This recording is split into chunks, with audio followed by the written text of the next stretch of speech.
Israel has approved plans for a massive attack on Gaza if no hostage or ceasefire deal is reached by mid-May, when President Trump is set to visit the Middle East. Israel's security cabinet, greenlit a new plan on Sunday that entails a massive ground operation to reoccupy all of Gaza and remove the remaining 2 million Palestinians to the south.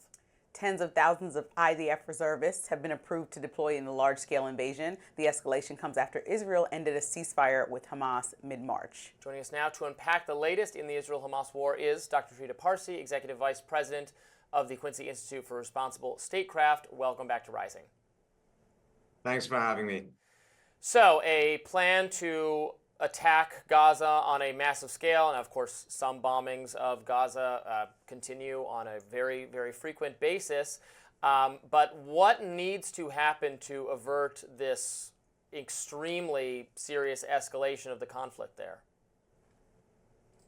It's a very good question. I think bottom line is, if you listen carefully to what the Israelis are doing and actually what they're also saying, there is little in terms of the release of the hostages would change this plan. Smotrich has already gone out and clearly said that they're going to retake Gaza, annex it, that this is part of a longer plan that has been in the making for quite some time. So the only thing that ultimately actually can change this is not necessarily that the Hamas would release the hostages, etc. That offer is on the table for all of them to be released in return for an end to the war. But Netanyahu does not want to end the war. He wants to annex Gaza and then go on to the West Bank. The only thing that can really change this is if the US changes its position. We saw earlier on that the Trump administration actually was willing to put pressure on Israel, use American leverage to secure a ceasefire. But since then, we have by and large seen an abandonment of that approach. And the Trump administration is essentially falling into the same pattern as we saw with the Biden administration, which is to essentially go along with what the Israelis want to do here. And the long-term consequences for the US's own national security, as well as the short-term consequences, are quite severe, because we have now seen once again that this conflict is internationalizing with the Houthi attacks on Israel, including their ability to actually get a single missile through all of the air defenses of Israel, including the American THAAD system.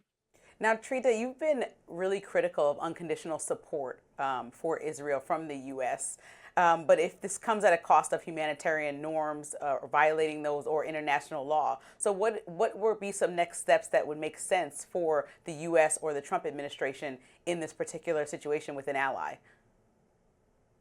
Well, first of all, the United States is the country that has enabled this to go forward because of the providing the Israelis with all the weaponry. The Israelis could not have sustained this for this long. In fact, they couldn't have sustained this for many months had it not been for this steady provision of weapons and ammunition coming from the United States. And again, the Trump administration, in my view, needs to look at this from a U.S. national interest perspective. And recognize the significant damage this is doing to the U.S., not just in terms of American reputation, not just in terms of the manner in which the U.S. is now widely disrespected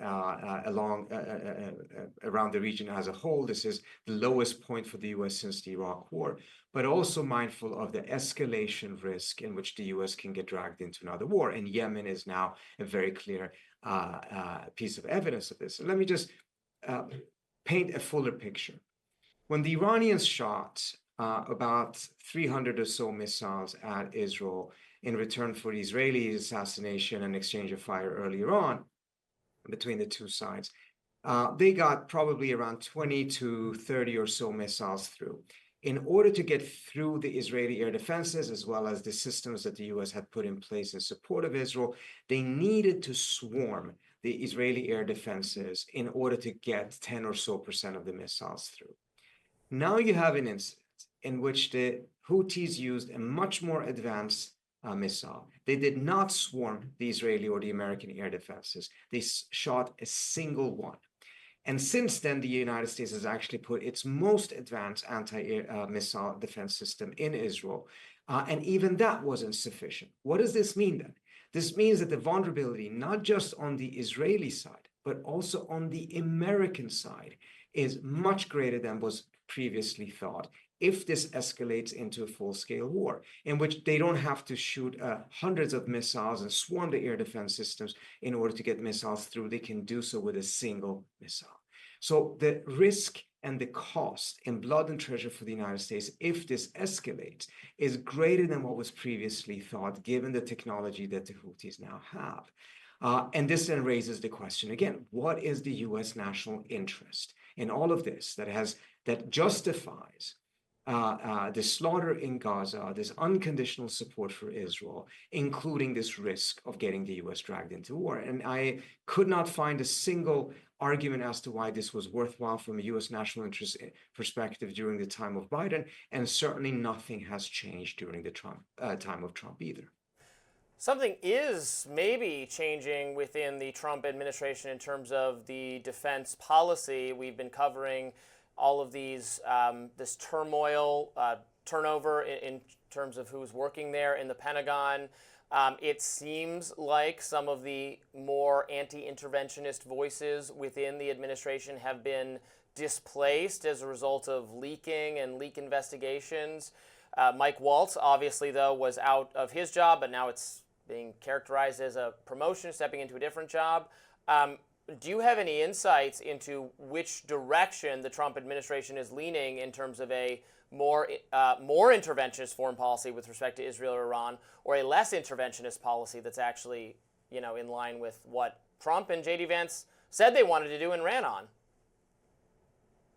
Well, first of all, I think we have to recognize one thing, though, is that the three Pentagon officials that were fired ostensibly because of accusations of leaking, there has been no evidence provided that they actually leaked anything. In fact, the investigation against them seems to have been dropped. This seems to have been about something far different than any actual legitimate concerns about them leaking.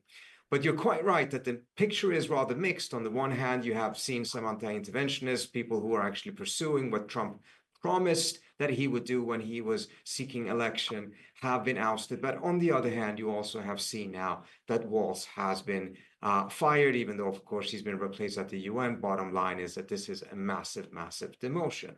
And Yemen actually appears to have been one element of this, in which this promise that he and others in the administration had been providing, that this is a strong thing for the United States to do, to show the Iranians that Trump is serious, that there is a serious military component and willingness to use force if the Iranians don't comply, etc. We're seeing that it's really backfiring. The Houthis are not stopping to shoot at ships. All of those objectives that were supposed to be achieved, none of them have been achieved. Instead, the Houthis have counter-escalated. There is an exit. There is an off-ramp of all of this, and that is that the Houthis have said that they will cease attacking U.S. ships if the U.S. ceases attacking the Houthis. Trump should take that win and exit out of this escalatory cycle that, frankly, Waltz put him on, and Waltz perhaps also did so precisely because he wanted to see a larger war, because he wanted to see confrontation with Iran.